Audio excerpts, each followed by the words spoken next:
Nisambulusakan na wekanda na warong sa ating umayan na nguna Voqa Ni Davui may natambani tuku ni noda matanitu da babidivilakan no noda ngunongo ni na may noda buling tiko na iliuliu ni noda matanitu Prime Minister Sitiveni Rabuka. Turaga na Prime Minister ni sambulu binak. Ni bulu binak na turang bale turang marama. Toro kikim ni nongan lewe. Pagkatalaki na bikim ni nongan ni seregitiyo ng ungo. Wa mbulo juga ni itagi ni tos binaka tunong bula grabe di tabi bikim ni tumbu. Nabili utaki bikim ni nabili utaki tiko pa vanua. Ni itagi juga ni tali taki tiko na grabe. Wa tar juga ni na nomuni matanitu. Nasa boleh me tiga butang mendengar na vital no na nguna baru tikiunggo turangan na iliuliu matanitu. Mado sosto kana lomani mado ngo pila tiko na bulangi rambasi ke tiko mena nanta vanua. Ni aso taka vital no ki na rona minista me Australia na minista ni vica ni Tani o senata Penny Wong kawa kina na minista kang karapan na Pasifika Pet Conroy en ulutaga ni Valerua o Viti ke Australia pakakina na bibu ke bailabo na buku ni tumbu ni seni waiwai kero ni mamadala mandangakin wena balebu and na kilati ko ni with na mata sauti sa wakarotiri to kina na nanda ministers wata kena bengravi Voqa matanitu me kakosoti na vito seaki wa bibi vanua tani membalati to na ndende ni lavo ni vito seaki Viti membalata na ndende ni sau ni waiwai. Na nondo lang may na rua na minister ngo may Australia, Senator Penny Wong, na minister ni Foreign Affairs. Wakakin na bay Honorable Pat Conroy, na minister ni Pacific Affairs, watakin na Defense Industries. Barita wikenda ni na tiko na ngauna. Doon numera wataray na noda velutaki ke na bengravi na matanitu mer na lako ni senatan dua na ngoni sala binakazake kara ni gravi kina wabo men noda lagi sota wa matana botu ke bebasaki na dua na tebeli na vanua ra ni ra vangataka kina na teknologi satu na ngongo na Zoom orto na minister ni noda matanitu mera vital no batakira na tu may vanua tani au batara me bagador bakakina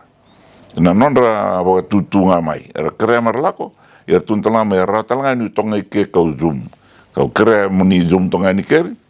dia ni sa dondon mendalako era san batara merlako krea no nomni Sigani ni bibandoni muni kilajunga na raba no buna elako tikene so ni satu ni oti ni sana sanga na bilokaki. Yana no ndo mai na wakanda rongo mai bangkang kata tanga. Katosa da tale ni total ni bakatanga ngende na be indini dinati ni be wakani ni matanitu rua. O Viti ke Australia ena no ndo bubale partnership. Na bubale partnership ngo etaraya ni na vanua na immigration etaraya ni na vito seaki ni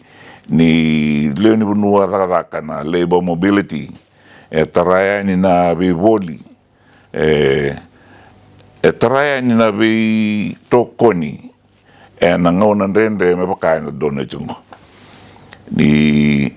sa tosto mai na viembak sa oti na buke Voqa matanitu rua sa na bilateral assistance and agreement at tumay na bingaw na sawiti sana no mininarawan ni ata sara mala indua na iwala ni be Indian dinati sana treaty baka ngo sa gay matay ni ko na durumay na Viti sa matay lalay ta jungo na kana we atuwasa na we kay we dinati taki mena bagadori say kavati ko na Australia we na be matanitu Voqa Ni na Pasifika kapakatanga kina eurura.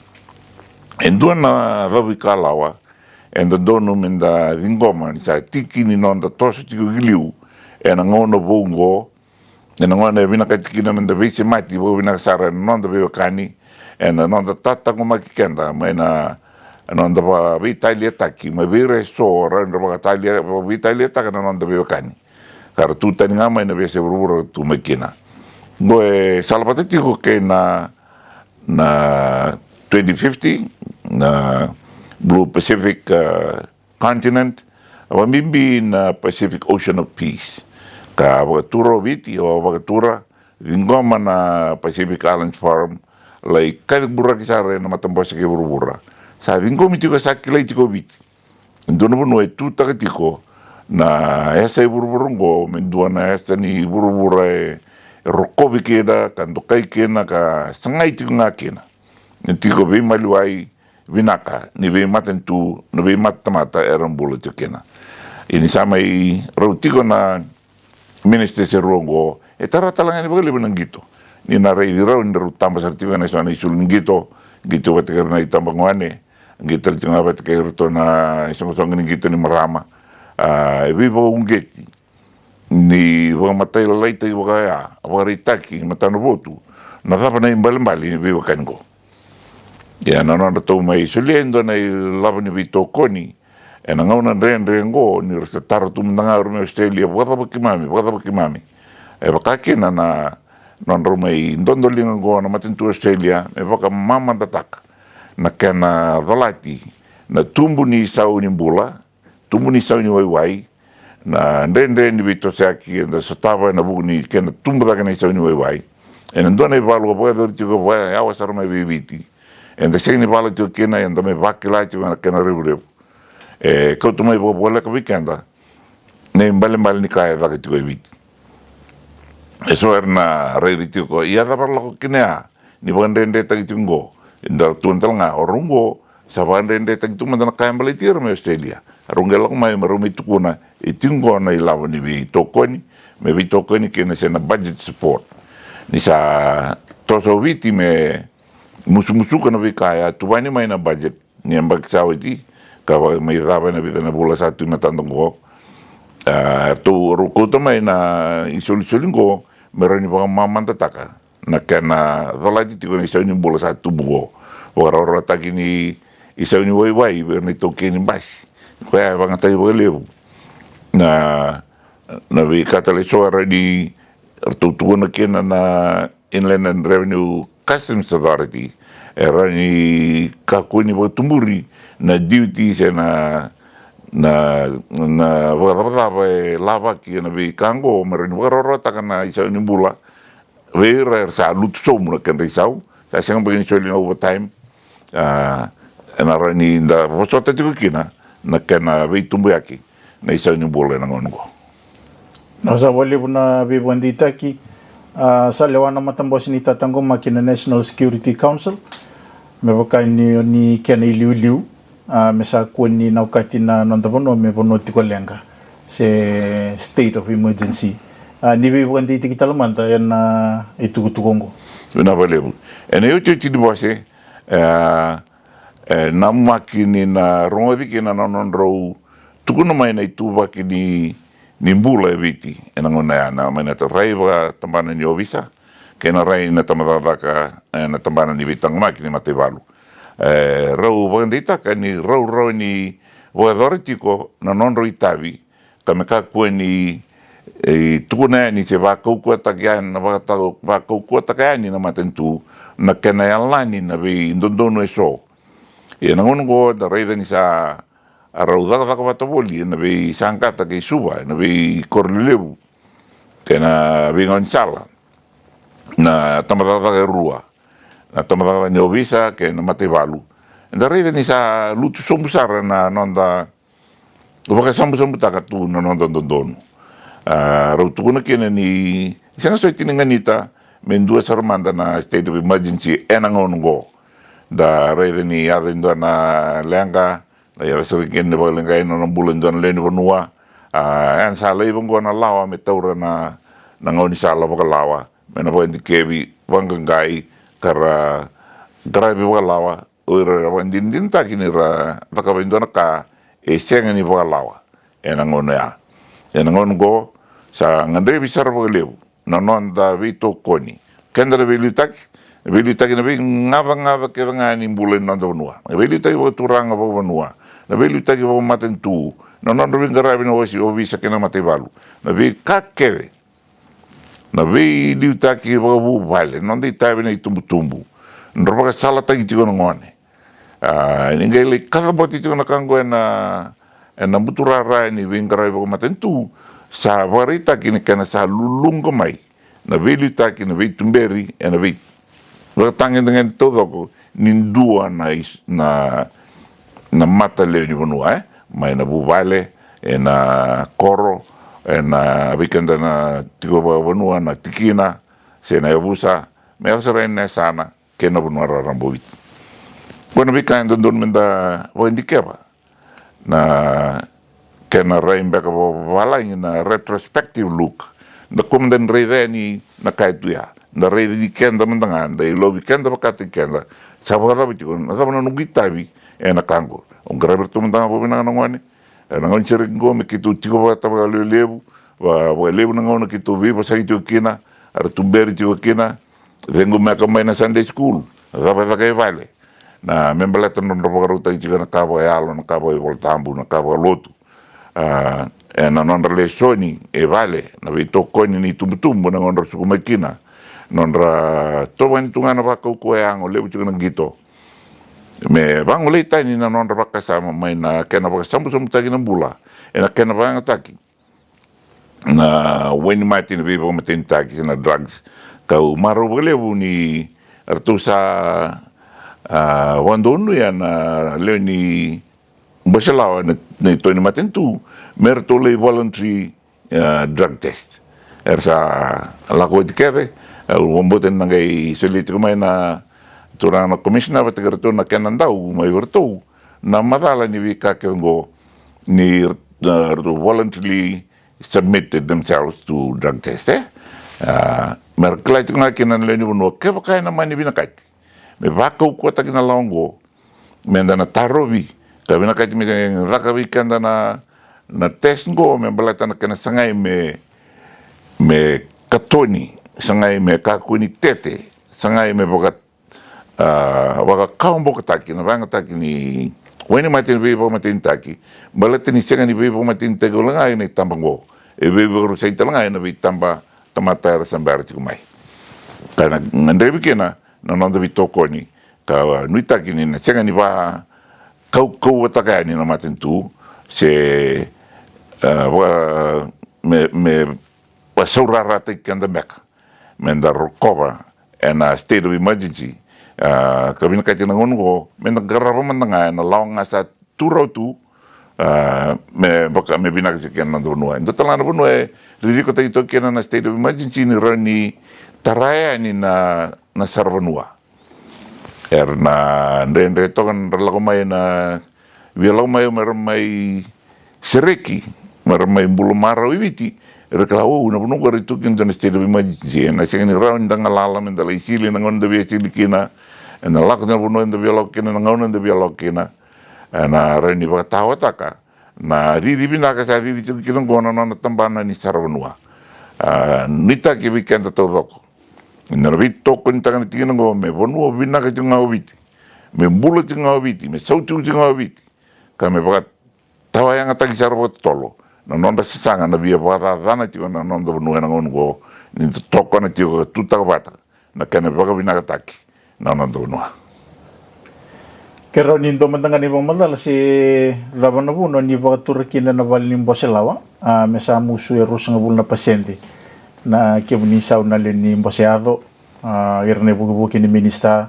pagka kinabir na lin ni matambosin ni Boselawa. Na balew. Ngoen dua na kadendre viau me ubatura. O yau na minista nung gitabi tigo ng garabi ni Boselawa ke irar ring garabi na lom Boselawa wili kina na kenreisau na ministers, assistant ministers, leader of the opposition, members of parliament. Au kila na libin dara kay binakating may wiki mami. Na nogo lako tiko na vi vanua lako kina. Na noa u biu mena Coral Coast. au le rei indo na vanua nga nanu mena toki indo na hotel o mainadi au le sumai mai vira tal na appointment dike en dua na mbalata na skills gap assessment e tiko e na kana ka vi na maruta kini Europe Day au wakila na balau di ngona e ngandre me una garaba tuki na nungi tabi waka prime minister isto e rei na nu mini sengani tabi ni prime minister na logika senga e tabi ke ni prime minister au kila ni rapaka tal jangan bo ni ministers o risal talangan backbenchers ke na opposition members ngandre bi meravi sikuti governa non redui constituencies non redui communities mendanga ke tiko na mati anda tu mata o ina gelo men ma mai non lago chungo e kania na ngauna e na ngauna don bega mar tiko kina batake non matu vale senga erlako na vei ka ke nga na songo ke nga ke mami kere juga ni ke mami soli me ke mami toko ni kina sa kan rende ngon kina be umulei watura me musu na ke mami sau ni musu na ke mami sau go e na votio ke na sona bo ni la bona be na budget ni ke mami sau ka rau ni boka to suyani ke na bono e bina ka me boka la bataki ni sa me internal budget support na musu ko mena budget go ni emolument ni parliament to so ni ke na vanua e na bina katiki na lewe na ilawa ni baka nga baka mo Australia na marasati ka to mendo ni lawa nga mo Australia na non to budget nga me mai bibu ke na non to budget e na bu ni to so dake ni sau ni wai ni sau ni velo kaki ke na musu ki so mo na non rea ni raga ora na ndau raga werna overtime sana numi mera raga time off in lieu of overtime oirna raga saumi boyaua na saumi tunga na rai lewe daga mbeka na ngauna kina mamla me lewe daga kina na ilavo top taki non to support taki na budget do laga kina mai na musu ni ke misau lai to sa kina na ken rai sau ya jana ilavo me saumi kina na ngauna rende kina ko nasa wale na bibi ndi taki singalutuleu sawo tini ata po tiki nendo na report membaleta na balitiki mai mena tamata raka po to itu National Skills Gap Assessment Survey ni ba madalma na bibi ni bola tugutugongo bina wale na skills gap endua na ulutaga bibi menda garaba todo na voi tavi ke mem garab todo na voi tavi na vei luta ke vo matanitu na vei tambana ke nga na loreito kani mana tinka lima ke na rusa bulkova lewe sareka era senga tu ni varaka era senga tu ni vuli endona will lewe ni vanua era toka na age group ya tu ni bitu sanga vulu na pasede ni ranga isanga tu ni vuli tiko se ranga tiko ni vaga tiko sando na iliuliu vira rau ni vaga tu era sanga tu ni vaga vira ndo don mersa vuli tu era sanga tu ni vuli ya na vanua saranga su tiko mai kina na sore ni kaungo karon le bobuna na dorvungo me dorvo yanga se sanga ni yanga sara en non ngona ni bulma ni maitara na bi hotel bubungo tuno na maitara hotel sini ruta na matai na matai ni ko kamea na matai ni liva na matai ni va koto pai puni wai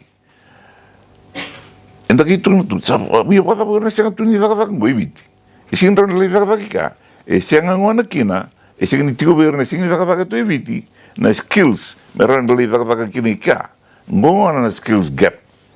we have the human resource, but not the skilled human resource to fill the labor requirements of those investors coming in. Sega ni tiko wikanda na kila me raun da voi tabikina e na bebo no tu kina na dadak. Kageli ko tu me kina na wakanda mai Sri Lanka, mai Indonesia, mai Bangladesh. Daga mi kundu tu kada le ko mo kina ko ni le tunga sing dadak. Le ver ni sing dadak tungo. Sanga ni daga bila ni sing tu vera na kilka ngandre voi tu kin dadak. Ya sa kamatanga, non kasi nga matanga nila ko berabia la ituwa paket itu in a shelf in a supermarket. Yang wana kwa na lenga chungo na vida na age group go era epoca ina posso ver que sa panga tak tuna parang tanong aimless tu nga. Dan kaya ko kaya binakaitu na posso na no au tineto kana nung gorida na sa kawi tiku balabu o Viti. Balitir na katokatoni na school dropout ora na sing tomana sa tikon robuli marle university ba koroi au tunu eu sing ina ko university au ba koroi au ngele ba koroi na taka au garaba ia na yalo ni via buli na buruburu ko na donga na koribuli. Life is a school and beauty na koribuli and kana bali buli kera viva katabuli and dangai may tuitumba da tuitumba sarang kas di buli kira ngana kai tubo bulu dikten na itumbu da rai da nindo na kai lagu tikon da bakasama di tubo ka loria ising ni kumbo santa ke ba sanga me de klada ba ka kina na kila etostunga nanda kila ka etumbu tunga kai na burburgo do na korri budlio ya na kenangan revi me bakatawani na be mataraga so ngangan revi me daga ken na be bakatorda taki lenga tiko mbalata ni ambi ngame na koribuli na uli bola na sosongoni na makamba na kardo tukuno tu iliuliu na daba na literacy o ulutaga na kai tukuno veo nungu minister ni education de tuno ko na 3 arts na read, write, and arithmetic. Tunoi na read na R, write na W, arithmetic na A, sa math tu na ngono ko sa isa bisaw. Ngono ko sa sing kay math so nga sa like computer literacy.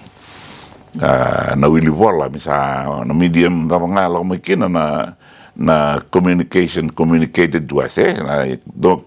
lesson ni wako may kami da wili ka senda rongava senda sarava. Vica go sa viso tu que nanda tumbrake au kurbu isar ni kiru ni undo vital na wati kerto na magumbu ru na ngono ko o maro takana na lewe ni kaer tu ro ni wasa kin viau na paso balang na paso Viti and then de to kerto na paso Viti metana ka nga me kurbu ngono ko sa balang sa bibi sar que ne kanda na tum menta paso tiko ba na penakala vera ni tiko bole vale se man da basa nga vera non da basa nga baga vanua mo basa nga baga na korberto baga na batu nimberni to mai kilana basa bombau yesin ba sar mai teu mother language nga sa kasara sa soliamo nasi na bingon ka ngar lai klinik na tarun ba wala ni to no ritum berek to ka sale la ko kasi ti mai sono to wala yang na sa may basi kecil kena na duindui ena buli me koribuli kena kayangan revi me rawan dalai vai tawa banga tak kena na buli me koribuli mendalai darak sanda kila na wika kerengo esangan siya marawa wata kana kaya binakata na darak binakata na engineer orang daw ni liba orang daw ni tarvale na wika kila sabi na kaya darak kena na kena servingo me kilai tibe na gap Voqa me se matiani na vica todo go so that we can be self-sufficient in the provision of our labor force for our labor market. Nasa wali futurang na iliuliu na matanitu na bibi ditaki sana to sartiko na vital no nanomital tinga mo ni nalaki tiko nando ng bosi ni Melanesian Spearhead Group. May pagkana po idoriti ko may Papua New Guinea na mga damayong ko. Vilaka. Ndende sartovyo nungu ringoma. Tumen boleh main na matanitu Papua New Guinea pakakina na Melanesian Spearhead Group. Merto boleh lapta kana ni mami belo kaya kina iliuliu ni be matanitu. En alom ni Melanesian Spearhead Group. Ngo ke mami Viti, Vanuatu, Solomone, Papua New Guinea. Watake New Caledonia. Kito nalai suatu tiko ka sa basi ka tiko mai na non rai bibi taki tiko na be matanitu na Pacific Forum bata ke na Melanesian Spearhead Group. Sa kandang avero Australia at New Zealand. Sa rai tiko mai na leading role na Viti na matanitu Viti na vanua Viti ke na veli kanda veli ta ke Viti. Sa nui taka tiko ni na tomana tiko Viti no na ivarau no na itavi ni veli taki. Kamangandre pasar tiko na wasma no noda le tiko ka itavi at keira. Na usa siya so tini bia bito sa aki na bongi sampai di bagan di taka tiko mai chavadi. Krea pang bibi sa tiko mai na prime minister bo mai chavadi mulogani. Wa tiga buna na ito ngo na vida na embaksawa ito numa sa prime minister tu iliuliu e vina kay tiko morani tu ni tiko na iliuliu bo la ko mingo azaba no buni num do pando na iliuliu na ngona men do na isong ngo me resota tiko ba vida na embaki me robandi ita tiko ken non do bata kena sanga ini tiko bisu tuta kina Pasifika non do bagi bata na kena turaga kita kina be matanitu na Pasifika karo be do bata na kena sanga me ka kun bo rumai kina Pasifika na vica siya ganing nganita na ibarau ni bula na was Pasifika. Kita na singa mayong gosan na paano ni mitikin na girmidday na noda vanua. Kaya rin sa mandangan na muni tuku rarambanga. O wambuti tiko ni sa kandolan rabas ng Voqa Ni Davui ni kaya na paano ni mitiko. Sabi na baliw. Autokartongan na kaya sorti. Balati may katokatoni na matanitu na nunggu wasea. Balati no neseng ni orang tiko na kena songo ni neseng tangan ni dua na kena songo balati tangan rende da duru mjungo sana senga kena ni songovi na girmit day sana ba ringa sana kalalai na be vanua tu kena na sana santes lalai bibi sarwi kan don roba sa ulutaga na baki menang unara la ko kina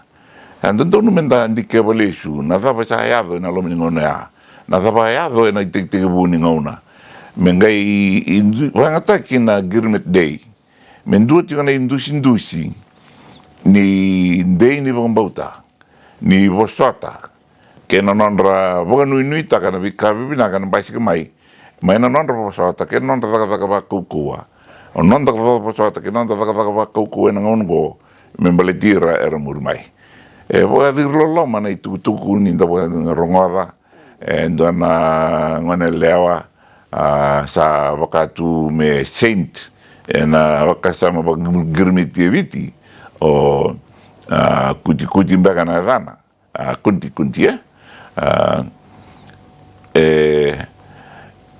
na kaya waka wana ngone leongo kabaya volata na Londra na India Viti na ngone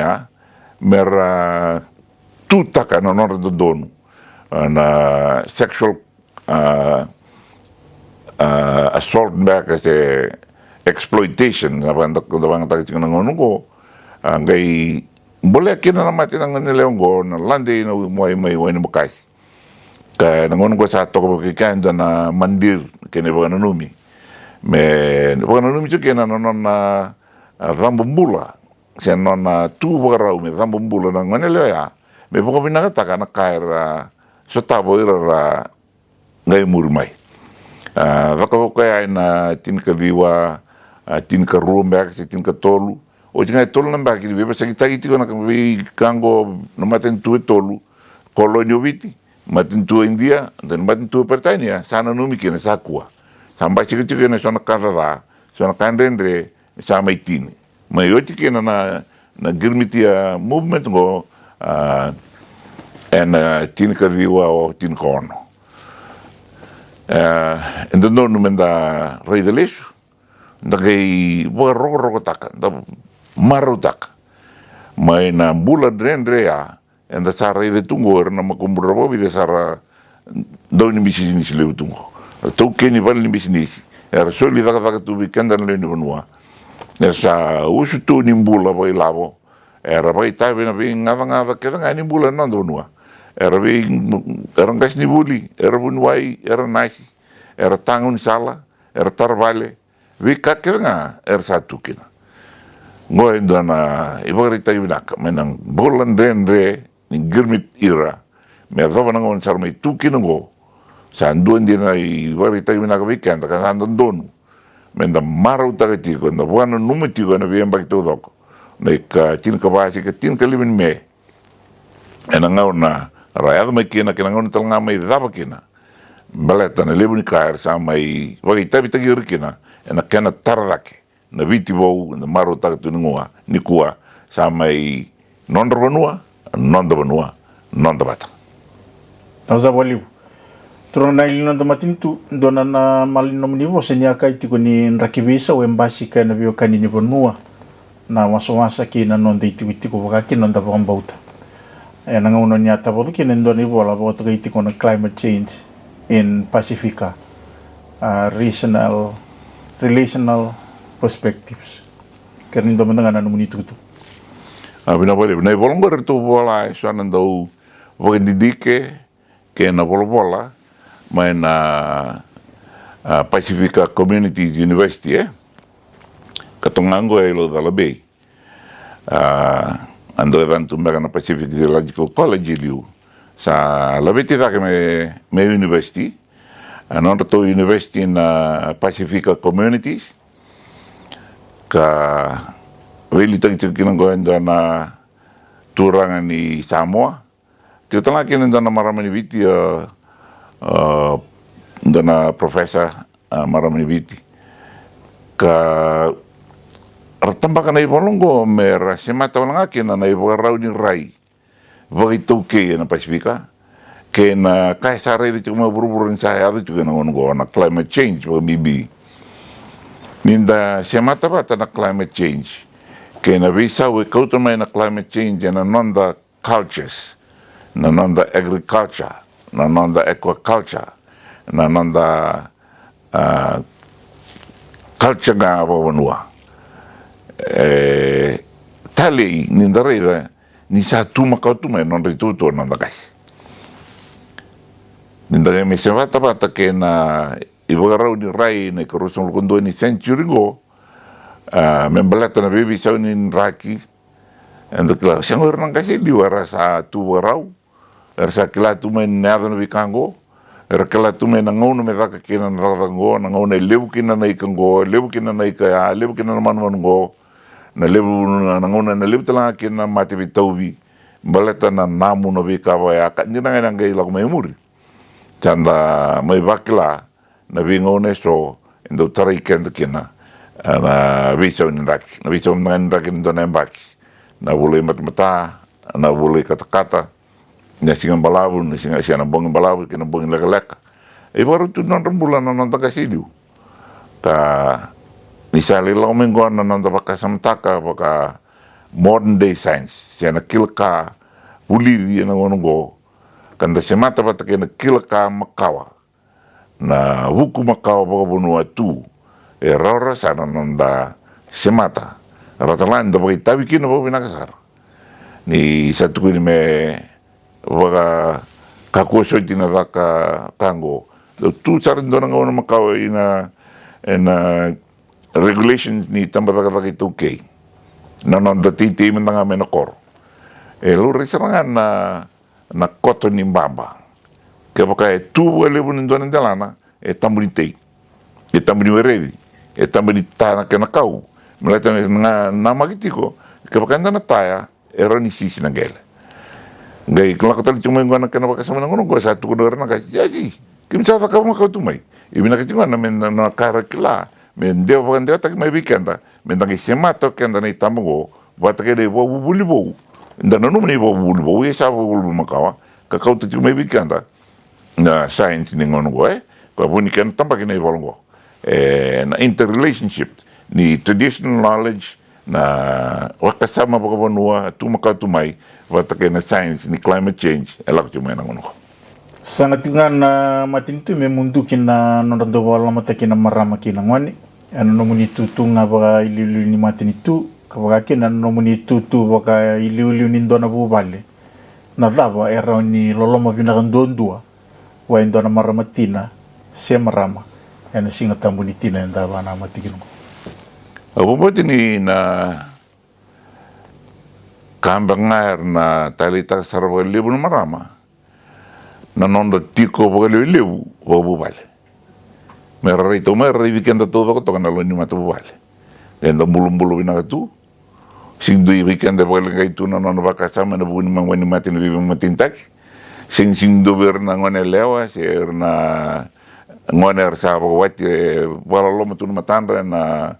na domestic violence. Vuli vo vinaka tu na ngone. Na ilo loma le bundu vire sini kaenda vulia. Sini kaenda rani sulia na kaka enda vagaritaka. Enda vagaritaka sartunga me Yolanda kena I vagaritaka itu ngani tu bagi nanda bula. Balet ya endua na vagaritaka ni non rabi tumberi binaka. Non rabi susu binaka. Na yang ni non rabi ulutagi ka bi vatabuli tiko na maramatina ena ngongo. Done lo maliungan na rani sulia le subira na kenda leni matu vale ena Mother's Day me solivera endona matanrende ni reida na vica bibi na kanda kautu mai na non bula. Mai da wiso na korni buli na mai matu do na Queen Victoria School ver na dorbo na final ni Voqa Games ni ambaki ngoro no dolurus nga bulka ono bibi au tongo e tul nga bulka tul nemba kingai rawatatali na korni buli mai QBS. Kerni dosang mandanga na nitu kutu. Kami na balebu. Au mundo to ver na marutaga balebu na noda menganga ya. Ia me Voqa Ni sa Prime Minister au vinakata me vinakata todo kono vikori budi.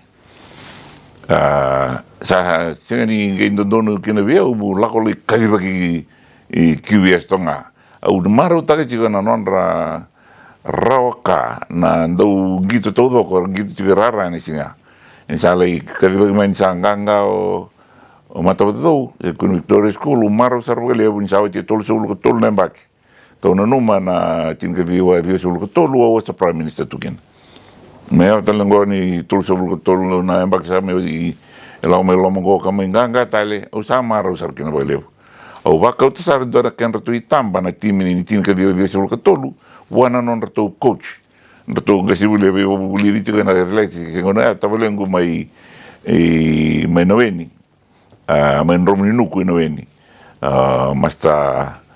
chone nanduva toroki e toko bulungo ina sinu. Au nita ke ni na ronga na nanda rubi basengo. Au girwa na singa au wo bini na wa tabale. Vina wale usawa te tol soblu ko tol na mbaki no ma vitori tu mai matu do aranga nga gata na do ro. Dondo no maro itu kena. Lulu saroka. Belete ngone ara lakwa ni belebu en non vivo un gate na bulagoci. Rangai Voqa utirles ani na bulagoci. Karsama ingito sarwa isau isau itumba. Merles tal vivo. Nyambango rakoti ratu manu be tabuko dorles tal ki nortu no me koribuli. Ando vitor tu me vendo no koribuli suba. Ando nganga sartal ngabelebu. Ta relevo da que non ratu coach bibi na kartu rabata. Amani ngalala ki no ratu manu be. La vitori mato do. Kalau resar nandindui ni ka rota ngone. Bueno no na la bani. Basic que na kena yanga. Ni veise mati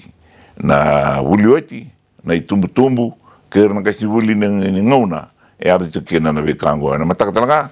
En singoroingo en romai final jokina na tim ni RKS wat kay QBS na under 19 league rugby league kau nita kan ni rona dui selian non ringu na singa warwaya ka kau telis juga mai biau endona kau bina katmu buan dewa tiko ver na ngwane rebul juga na ngongo na yanga ningito nonda mula nungulai wasa na songa ningito di cox na madawa sawiti au tuna kina wayamba kitin kalima au rawata nunggu matanitu dobi ni birte bibi unrewe sarmai na metali varasa au rawata na rona yamba kisawiti nunggu gitu tiga na age group ni bitu sanga bulu kalima mana tin kalima kina bitu bulu kalima au sarawa dobi tunga ngua na me varita gitu berna dong gitu ngongo rao ni retomana tu nang gitu ngo chao jina competition koribuli tos tunga na bula sartalanga endo na bula ni rawaka na binakatikina na rawaka. Every achievement is a certificate of success. Ni rawata na toso, rawata na promotion, dutal na ngone sudi vale, dutal na ngone rawata mendo na ka, ngor sa tiko ni vi do viendo rawata na gito ni bula kanda tuen kinongo. Maro baleven to menganga na matado na mata sauti, wonu ni binakti watakero biro taki London na madongo ka danuita tiko ni na vaya tiko na non reida na itambangwan na kaya balatan gitu. Ndo na kaya bimbi kina na gitu, raka tiko na bikorul na ngongo, kana sangay may pokang bimbi tayo kina na drug-free sports. Drug-free sports. Kaya naru itang natag na bitan na taro sauti na kaya basi kiti kumay na bibagal ng gay. Ni wani matin bibang matintak. Doon na kasama, buray tiko kinanon raka kasama na itambangwan na karang gitu tiko na ngongo, drug-free sports. Pambibiyan na rugby league na bikoribudi. Non gitu na ngon lewa na ngon marama. And vito kwenta tiko ni kina na kina sangay may ba kaubo ka tayo wandua. Kakutan kay langka tayo tiko Viti na bingon may muri na wakatatan ni bula manawani matin bibang matintak. Tapos sa katong ano vital no, kay tiko talento ni tukutuko ni na bibuan dito kitong akin.